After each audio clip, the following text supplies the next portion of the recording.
Hi guys, it's me, Essie Magic, and I am back again with another video about Ghana. As you may or may not know, I am originally from Ghana. Well, at least my family is. I was born in Canada, but biologically I am completely Ghanaian. Unless one of those genetic testing reveals something else. I mean, at least I know I'm at least 90%, like, come on, let's be real.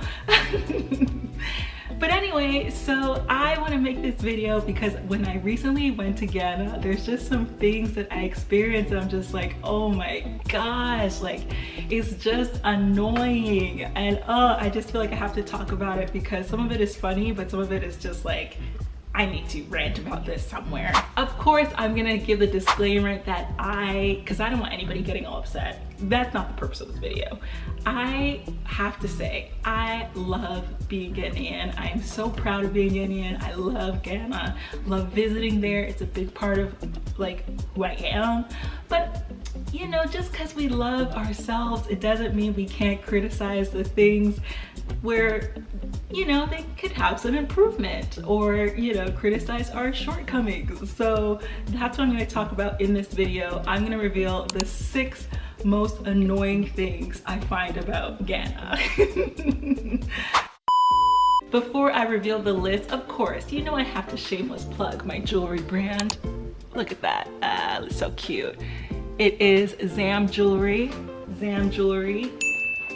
Bold and empowering jewelry designed by me. Every single piece has meaning to it. This one says I choose me. It literally says I choose me on it if the camera would focus.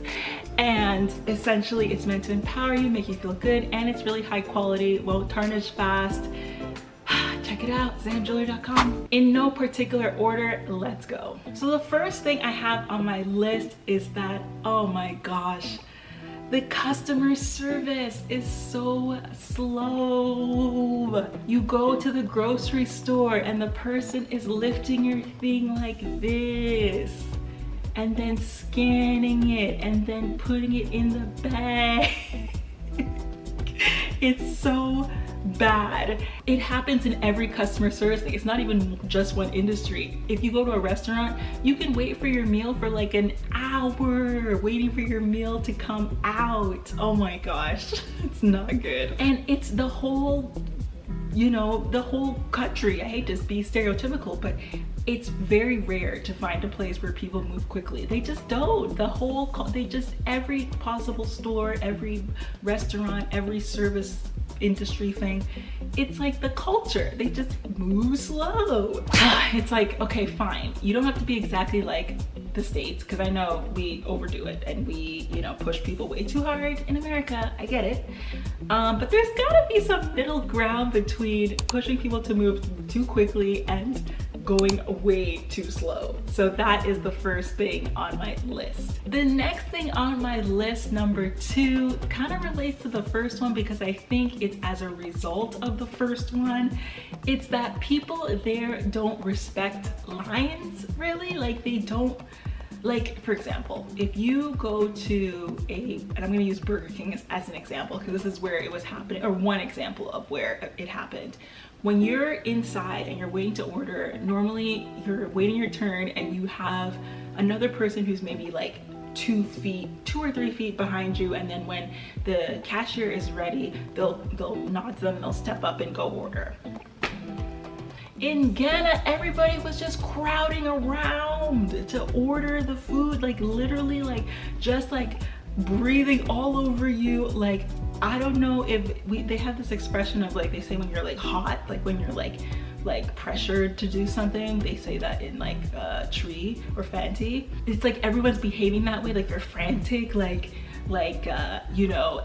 But again, it could be because again the customer service is so slow that people feel so much pressure to like get closer to the cashier because they're like, hurry up and move, and so they're all hovering over and like trying to like not only pressure the cashiers but also, you know, watch to see like what is taking them so long. So that might be part of the reason people are like that. But anyway, I just thought it was so funny. Well, annoying in some cases, funny in other cases. Like even there was another store I went to where I was ordering and the person stood literally right here and was loading their stuff right in the stuff I was buying, confusing the cashier what was mine to like scan. It like literally, that's how like bad it was. Like, oh, anyway, that's really annoying. The next annoying thing on my list is traffic. There is just so much traffic in Ghana, oh my gosh, because there's so many 2-lane roads or roads that are barely paved at all, so you have to drive slow so that you don't go over the pothole or whatever. And then you also have these 6-way intersections with no traffic lights that just creates chaos. So I would say this one is like traffic / chaos on the road. It is just, you gotta be patient to drive in Ghana. You gotta be really patient. I mean, I live in LA where, let's face it, it's quite chaotic here as well, but still it is like in Ghana, like be prepared to sit in traffic for a long time. So make sure your air conditioner is working. If you don't, it's not gonna be easy. I mean, it's just not good. You know what we say over there, it'll be easy. Oh my gosh, that is what you're gonna be experiencing if you don't have air conditioning, at least in your car or your transportation.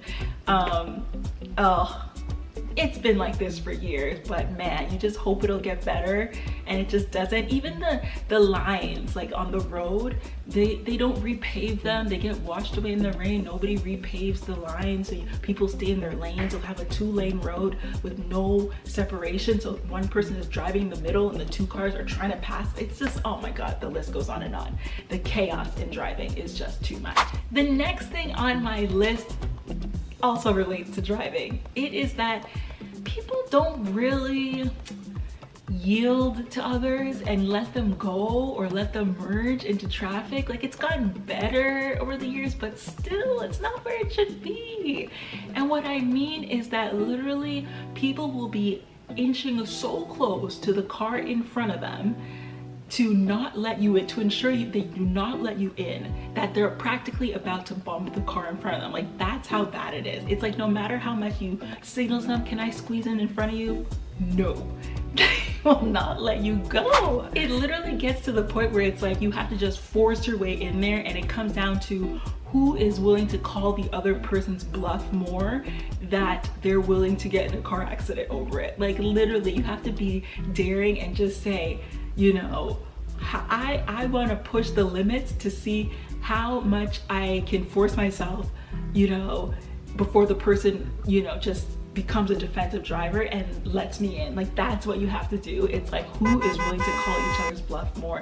Who is willing to dare and see, you know, who wants to avoid an accident more? The next thing on my list, number 5, is an obvious one, but I feel like I have to speak about it because every time I think it's getting better, it gets worse. And this is the dumsor. Dumsor is lights off, is what we call it. Is where the lights just go off, the electricity goes off, and it happens in some areas every day.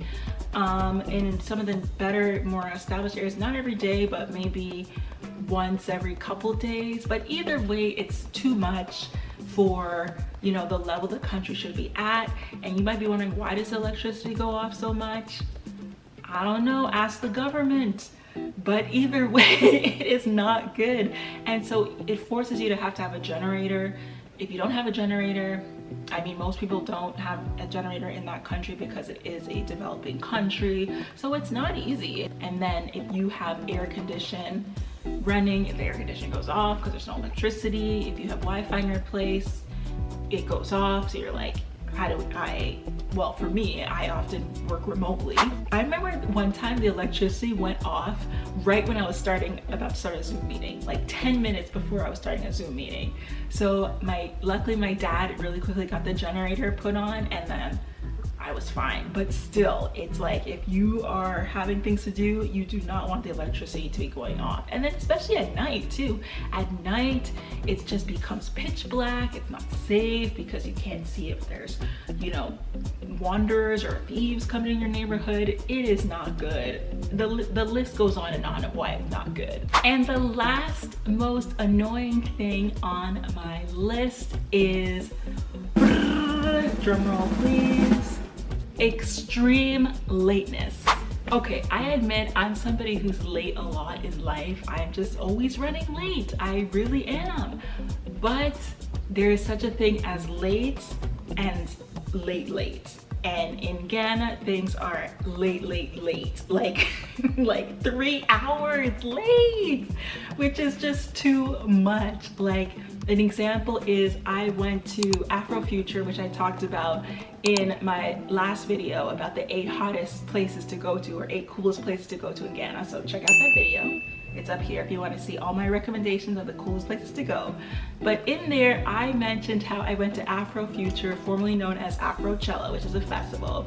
And Davido, the headliner, didn't come on stage until 3:30 a.m. and he's Nigerian, so okay, you might want to say, oh, but that he's technically not Ghanaian, he's Nigerian.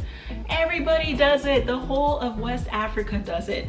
Extreme lateness is a norm. It's like, you know, I mean, people were literally sleeping. I'll put a clip here of the person like literally sleeping because he took so long to come on stage.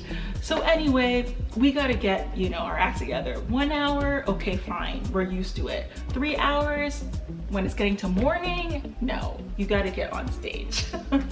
So anyway, that is it for this video. If you enjoyed this video, leave a thumbs up.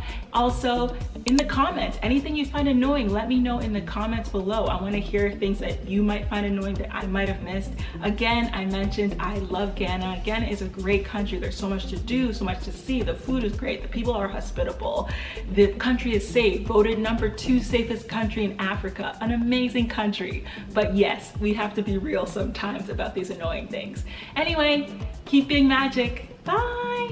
Oh, don't forget to subscribe if you enjoyed this video and you want to see more of my entrepreneurial life, traveling life, going to events, going to conferences, life in LA. I'm always moving and shaking. That's what I show on here.